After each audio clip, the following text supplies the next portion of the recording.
Earles Lake in Newtown Square is in danger. You have got to check out this episode.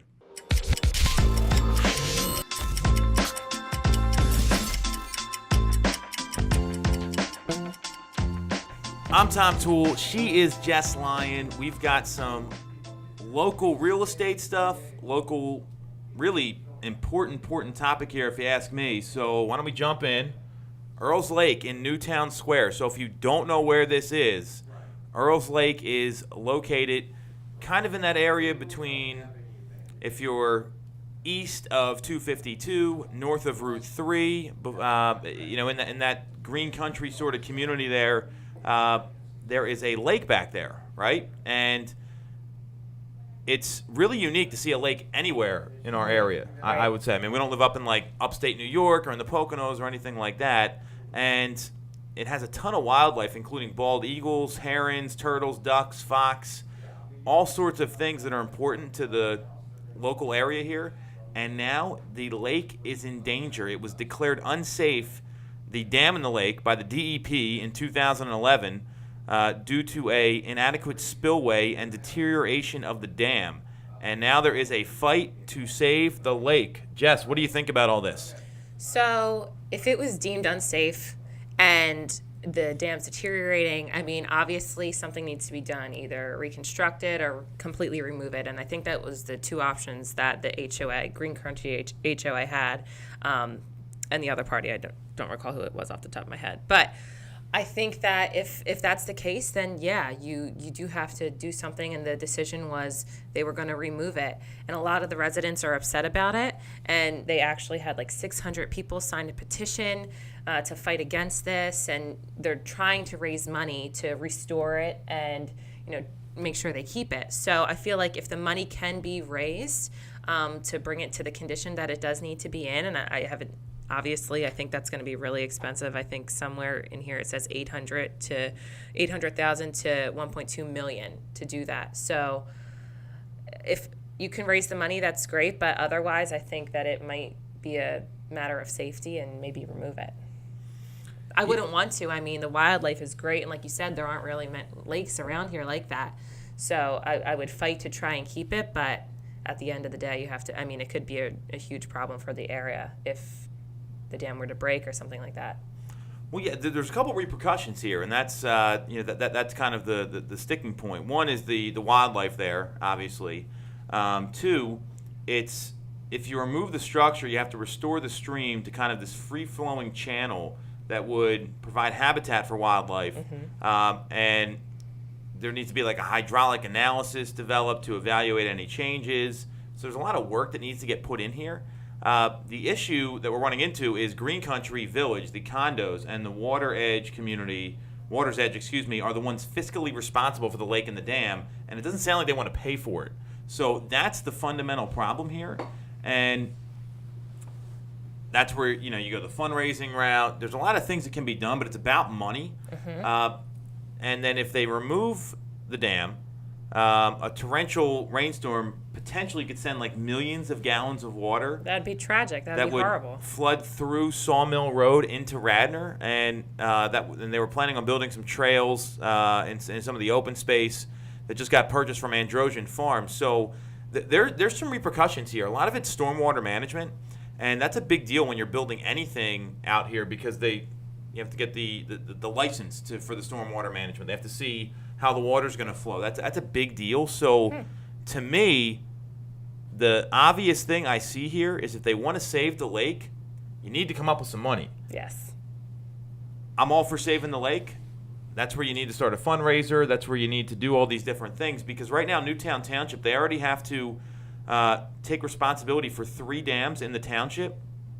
And Earles Lake has a pretty heavy downstream impact, so it is significant here, and it would have more impact on Radnor than Newtown Township, which is kind of crazy because it's in Newtown Township. So if the work's properly performed, the area can be stabilized, permits pulled, all that sort of stuff. That's great. It's really about the stormwater impact, and they don't really have an answer to that right now. So there needs to be some additional engineering done. I don't want to see the lake go, but if there's a safety issue that's going to impact people's lives, then That is or what if it people is. aren't going to come up with the money. I mean, this stuff costs money. That's what a lot of people don't realize. They want to save the lake, so you either have the option of doing something about it and raising money, or donating money yourself if you're that concerned. I didn't see in the article ways that they were raising money. But there's no mention of it, yeah. Yeah, but I'd be curious to see what they were doing, and maybe we could post that somewhere. But yeah, definitely there'd be. I think if it's going to cause a problem and the money's not raised, then it has to go.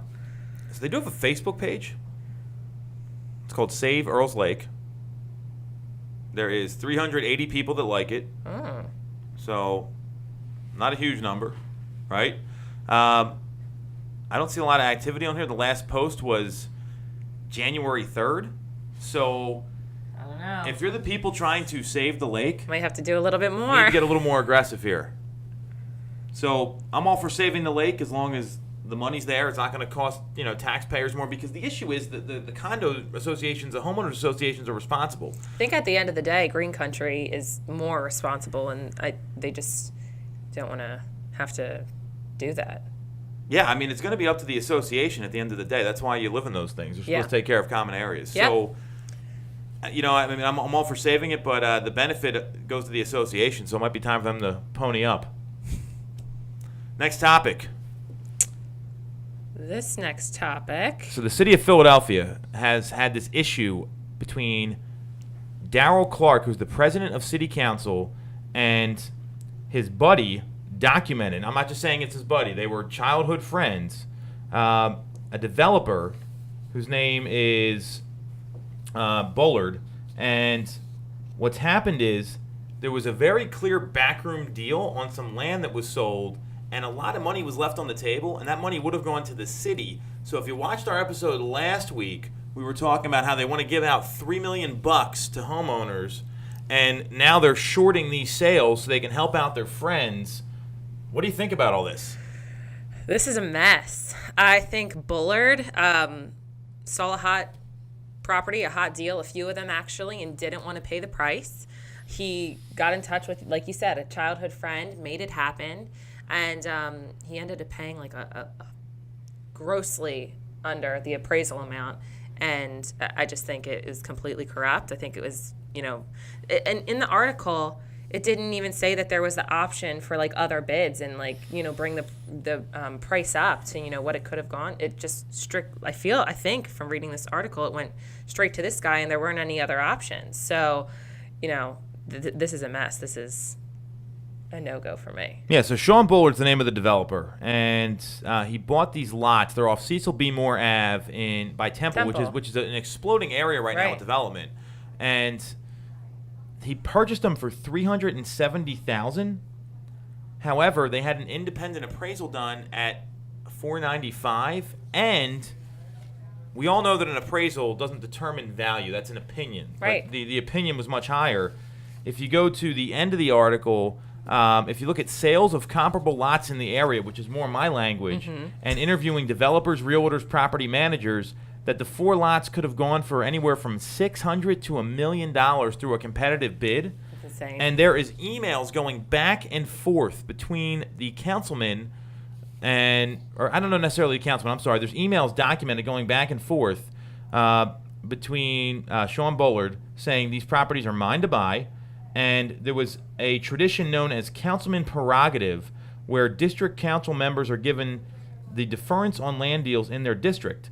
And not only did he issue a councilman prerogative, but the emails suggest he went further on Bullard's behalf, and he made some introductions to the PRA's Director of Government Relations and everything else to make this deal happen. And he was very aggressive. At some point he said, I'm not going to back off this.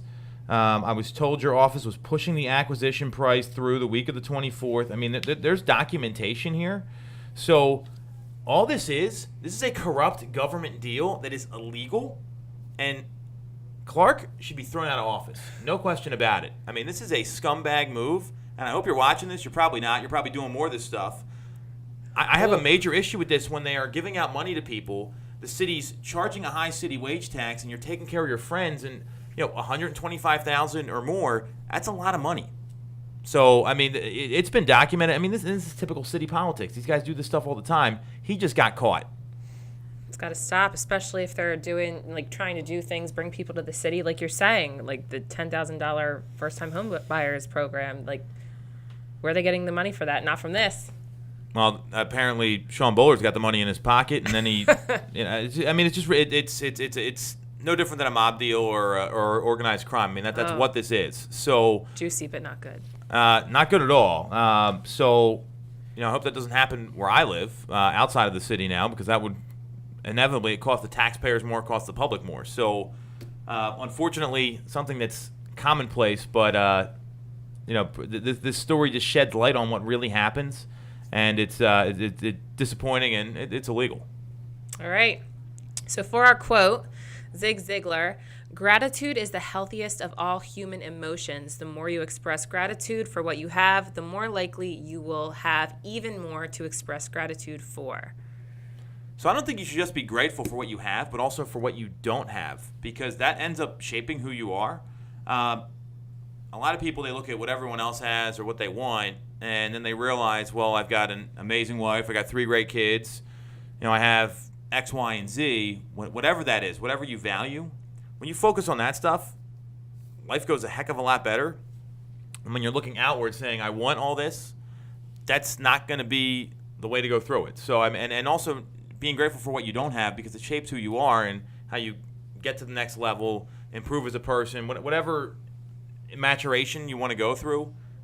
It's not just what you have, but what you don't have. Yeah. And Zig Ziglar's great. I mean, check up from your neck up. I mean, that's like one of his all-time best quotes. So he's nice Southern accent, very cool guy, really smart. Yeah. We used to have a call in the morning and talk about what we're grateful for every day. And I feel like it just sets you up for success throughout the whole entire day, looking at what you're grateful for, what you have. I mean, you come from a place of gratitude when you start your day. Everything tends to just either go your way, or you have enough oomph to kind of get through the crap that you might be thrown during the day. So coming from a place of gratitude is definitely something that I've been trying to do more of, because it'll just make your life, like you said, a whole lot easier. And you're saying being grateful for the things that you don't have. There's a lot of people who are going through a lot of hard stuff, a lot of family illness or financial troubles, and be grateful if you don't have that stuff, So 100%. On the same page.